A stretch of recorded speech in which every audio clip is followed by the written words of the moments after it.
this river used to roar. Huge rocks and skeletons of massive trees made the water twist and contort and scream. The river would surge and rage, dragging me along, sometimes pulling me under. I became fascinated with maps as a child. My parents, we would go places. And when I was a kid, of course, if you went someplace new, you took a map. And I would look at all of the places. You got all these neat little icons all over the place. And oh, here's a school, and here's a church, and here's a cemetery. Oh, there's an airport here. And you start building this place in your mind that may not actually be anything like what's there. But looking at the map, sparks that. It gives you something to build on. Start putting these stories and stuff together in your head about this place that you're going. What's up, dog? You okay? You gonna come up here? Because as a kid, I would look at maps and I would never, ever occurred to me that I could draw the map. That whole idea of being able to put something on paper that somebody else could look at and get something from was always there. And I think it was that moment as a kid when I started looking at blueprints with my dad that I realized that, yeah, there's a person involved, and that person could be me. The second thing that I didn't really know that I wanted to do yet came up, and that was tell stories.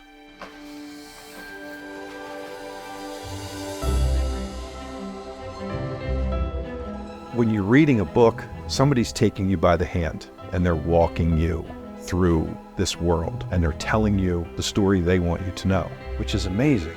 But if somebody draws you a map, you're free to go wherever you want. You find the story. There's nothing else like it.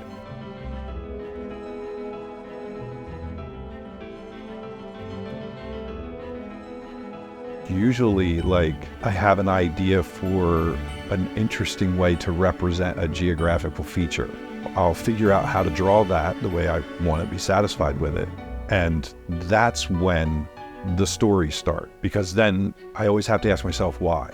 Well, if this is here, why is it here? There's got to be something else around it that makes this location significant. The cliche special magic tree or whatever that, somebody has to go find or pluck a fruit from or whatever. It's here. Well, if it's here and it's so special, there's got to be a reason why nobody has found it. So what's around it that's keeping everybody away? Well, in fantasy maps, obvious things. You got mountains, you got rivers and swamps or oceans, or it's in the middle of a vast lake on an island, or, well, then what's in the lake that keeps people from just sailing? All these questions start coming up as I'm drawing the map. And that's where the details come from on the map, because you have to be able to say why. You have to be able to answer why. There's a reason that is there. And you just keep going on till you are too exhausted and need to go to bed and you can't answer any more questions.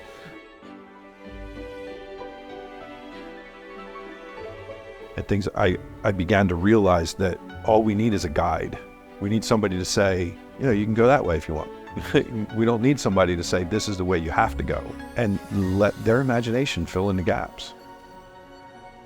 When you do that well enough, when you draw a map, I have found that I can draw something and have a complete world in my imagination, completely populated with people. I can tell you stories about them, but I draw that map and I show it to you, and you see stories in it, and now that map has value to you.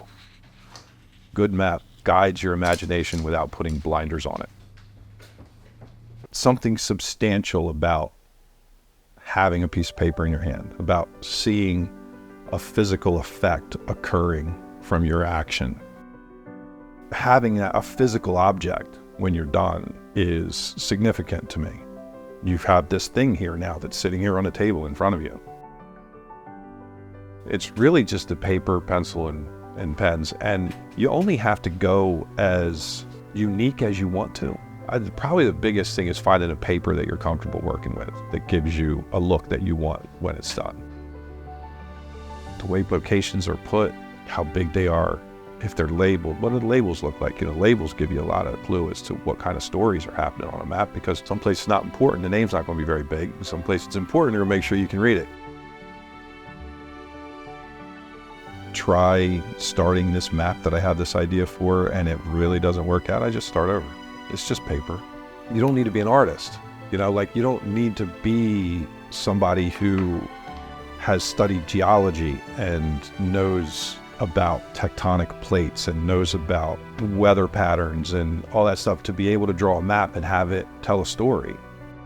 Doodle things on scrap paper before you try actually drawing it on a map. I have a whole pile of little scrap papers and they come over and they, do I like this? No, I don't like that. Toss it aside to grab another one. And, all right, yeah, this works. And then they redraw it on the map. You only have to show what you need somebody else to see. Does it make sense for this to be the thing? Does it look the way it should? You know, are they going to know it's a tree? Yeah, they're going to know it's a tree. All right, so then let's. That anxiety won't ever go away until you actually do it. That's the thing. That's the only kicker. Like you gotta just do it. That's the thing that makes, I think, like drawing maps as a hobby so accessible, because we all have an imagination. Like you don't need to know anything before you start. You just have to be able to ask why and answer that question. And then there you go. Then you know what to do next. You know, it's just that simple. Thanks for watching. Subscribe to discover more hobbies and visit notjustahobby.com to learn more.